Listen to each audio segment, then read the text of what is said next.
tous, vous regardez i24 News. Merci à vous de nous retrouver pour ce nouveau journal des sports. Regardez les titres que nous allons développer ensemble. Au menu du jour, donc la finale de la Ligue des Champions qui approche à grands pas, une bataille sans pitié. Qui du Real ou de l'Atlético va régner sur Madrid? Le Brésil est sans dessus-dessous, des incidents qui s'enchaînent, les grèves s'accumulent, les images qui font tache à 3 semaines du mondial. En NBA, les Spurs de San Antonio ne font qu'une bouchée d'Oklahoma. Les Texans écrasent la Thunder 112-77. Nous en parlerons dans cette édition avec Sarah Koskevic. Enfin, notre top 5 de la semaine, les plus belles images sont pour vous dans cette émission. Alors surtout, restez avec nous.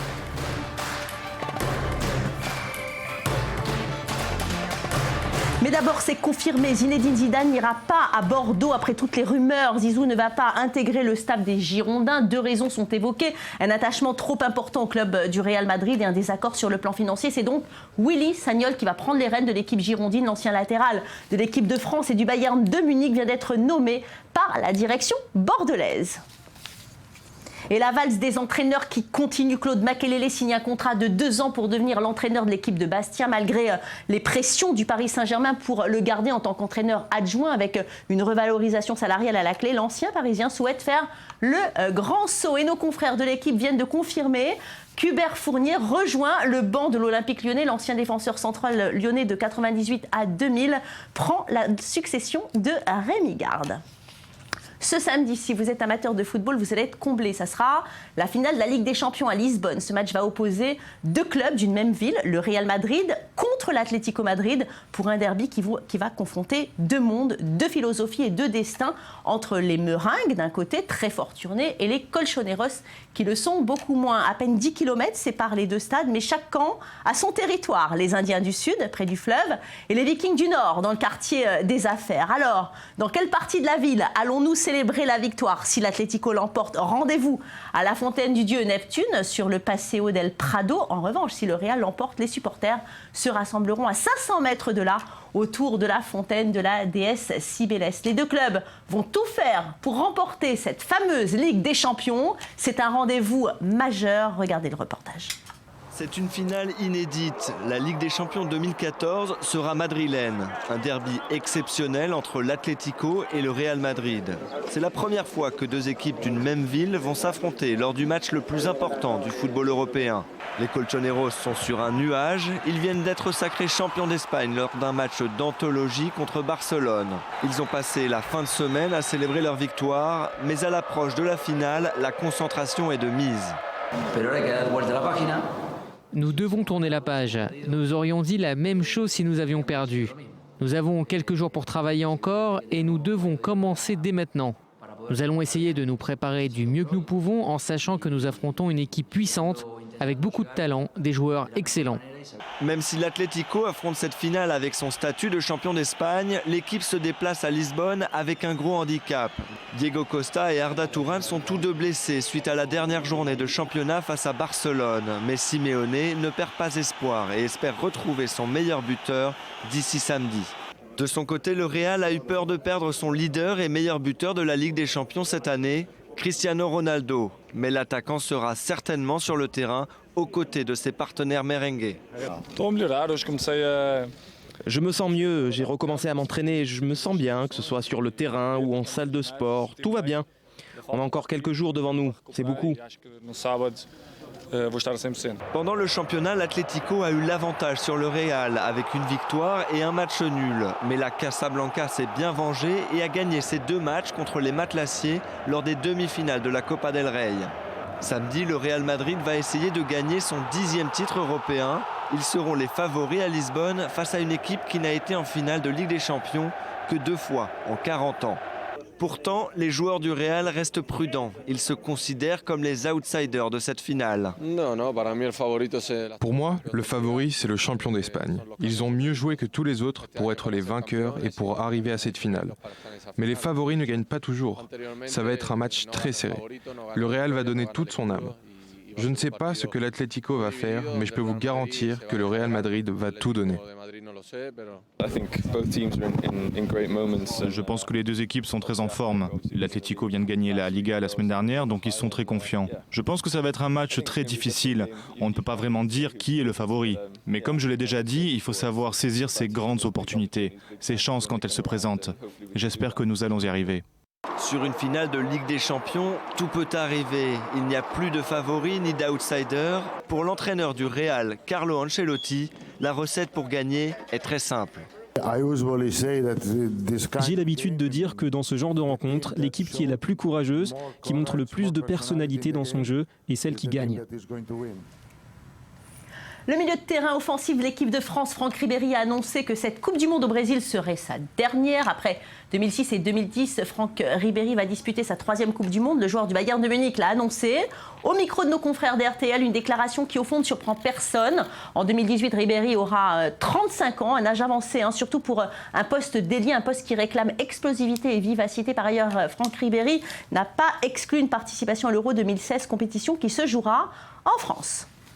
Football toujours, mais Coupe du Monde. Les chauffeurs d'autobus de Sao Paulo se sont mis en grève pour une 2e journée consécutive. Le trafic a été bloqué dans la plus grande ville d'Amérique du Sud, moins d'1 mois avant d'accueillir le match d'ouverture pour le mondial. La grève de Sao Paulo met en évidence l'incertitude croissante sur la capacité du pays d'accueillir l'un des plus grands événements sportifs de la planète dans 12 villes. Ces événements nourrissent la peur que peuvent avoir les supporters de foot sur les moyens de transport à utiliser pour se déplacer. Les risques de se faire écraser ou de tomber des escaliers ont effrayé les usagers des transports en commun. Cette grève a une répercussion sur le trafic. La ville a été bloquée toute une partie de la journée. Il y a eu plus de 260 km de bouchons. Beaucoup de projets de transport public censés fluidifier les transferts des touristes pour la Coupe du Monde n'ont même pas commencé et la plupart sont inachevés. De quoi légitimer la crainte de la part des participants avec un match d'ouverture dans moins de 3 semaines. Et les transports en commun ne sont pas les seuls à faire grève. En effet, la police de la ville de Brasilia, hôte de la Coupe du Monde, a rejoint le mouvement de grève pendant 24 heures. Ils ont manifesté dans les rues de la capitale. Les policiers se disent heureux d'accueillir la Coupe du Monde et souhaitent faire de leur mieux pour qu'elle se déroule dans les meilleures conditions possibles. Elle descend dans les rues pour alerter l'ensemble des participants sur le niveau d'insécurité et profite des caméras braquées sur eux pour partager leurs craintes et pour changer les choses. De nombreux syndicats de policiers ont rejoint le mouvement. Brasilia, Rio de Janeiro, l'État de Bahia, plus d'une dizaine au total. Et c'est le moment de faire le tour de notre presse sportive. Je vous laisse en compagnie de Lise Barenbaum et vous allez le voir, le football, c'est très fashion.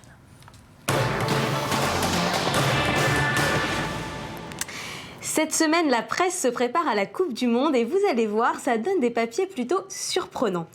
Être fan de foot devient très chic. On peut lire dans le magazine féminin Elle que le supporter de foot, c'est le nouveau branché. En tout cas à Paris, il fait fureur. Le magasin Colette, au lieu de la branchitude parisienne, vient de mettre en vitrine des maillots du PSG relookés par des stylistes. On a aussi un groupe de hipsters baptisé les 300 qui réunit des fans du PSG qui sont DJ et graphistes. Et puis Michel Platini qui fait la une du magazine ultra pointu Les Inrocks. Bref, le foot ça devient tendance, voire même élégant. C'est peut-être l'effet Zlatan qui y est pour beaucoup.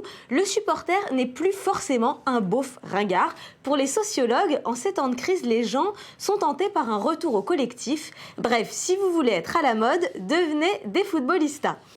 Et puis, la version pour hommes du magazine Elle Man consacre tout un dossier à justement Zlatan Ibrahimovic. Je vous le disais, le foot devient tendance. Le footballeur suédois a accepté de faire un shooting photo avec Karl Lagerfeld, rien que ça. À 32 ans, la grande gueule du football français cumule tous les superlatifs. Aussi immense par la taille, 1m95 que par le talent, avec ses 75 buts en 86 matchs au PSG, Zlatan, c'est aussi un vrai bosseur. Le journaliste nous rappelle qu'il a réussi, malgré une mère alcoolique et un père dépressif. Mais Ibra, c'est également un clown et un vrai showman, la preuve avec les belles photos du magazine.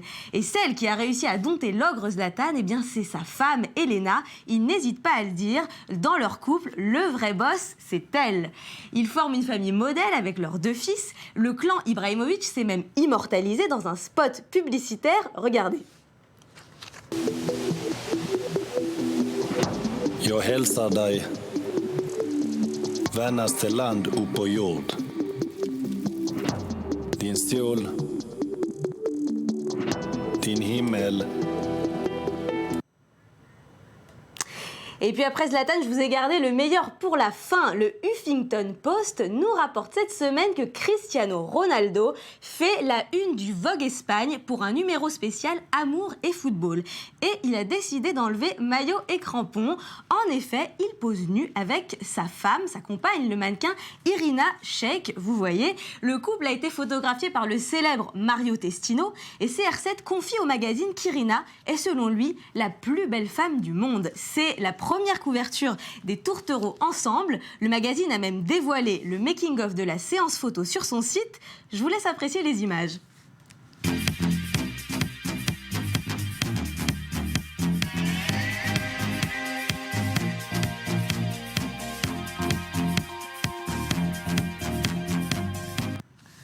Mais mesdames, inutile de vous enflammer, il a l'air très amoureux de sa dulcinée.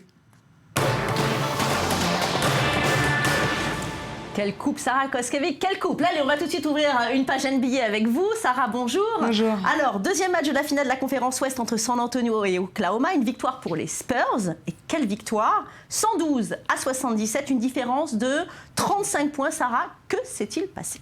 Alors, ce qu'on attendait réellement, c'était un réveil de Kevin Durant et plus généralement un réveil d'orgueil, un match d'orgueil pour son équipe, le Thunder. Ce qui s'est passé réellement, c'était plus une mise à mort qu'un match de basket.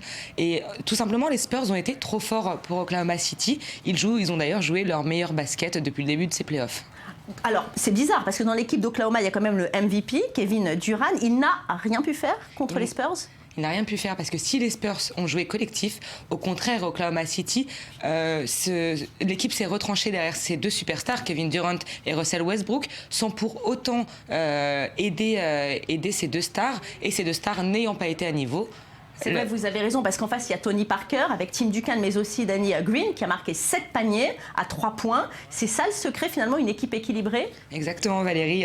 Les Spurs est une très bonne équipe, effectivement, mais c'est surtout une des équipes les plus équilibrées de la NBA.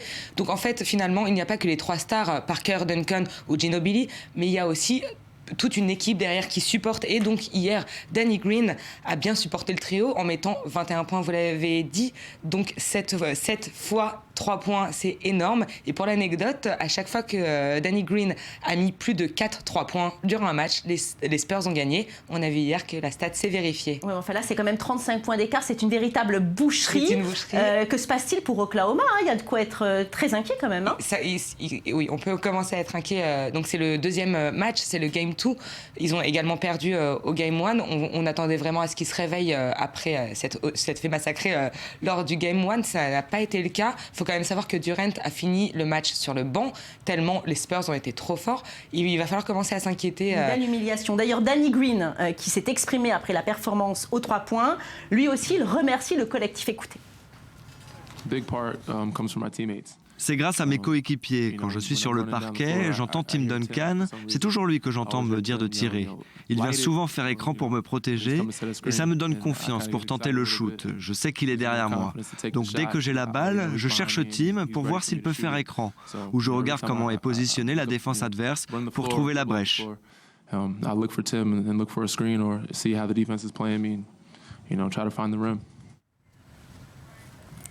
Merci Sarah Koskevic. D'ailleurs, je vous invite à regarder avec moi dans le rétroviseur des plus belles performances de la semaine.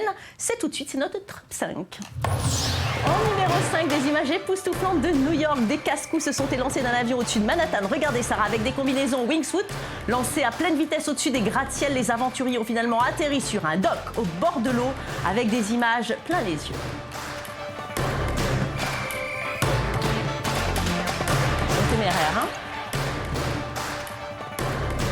Mais qui arrêtera Marc Marquez? L'Espagnol ne roule plus, il vole au-dessus des circuits de moto GP au Grand Prix de France. Il remporte son 5e trophée en autant de courses cette saison. Il égalise ainsi avec le record de Valentino Rossi qui avait accompli cette prouesse en 2008.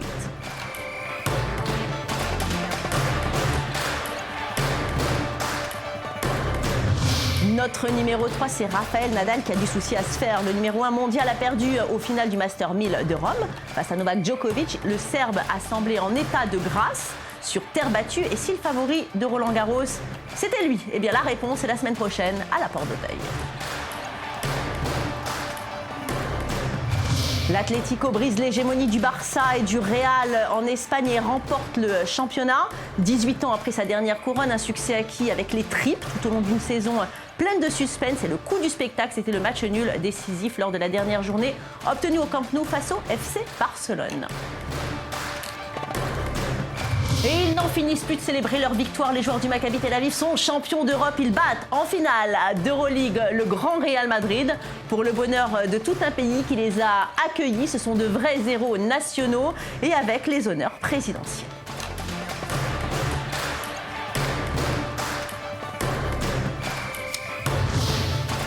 Et bien voilà, c'est la fin de cette émission. Merci de votre fidélité à nos programmes. Vous pouvez nous retrouver sur Internet pour le replay.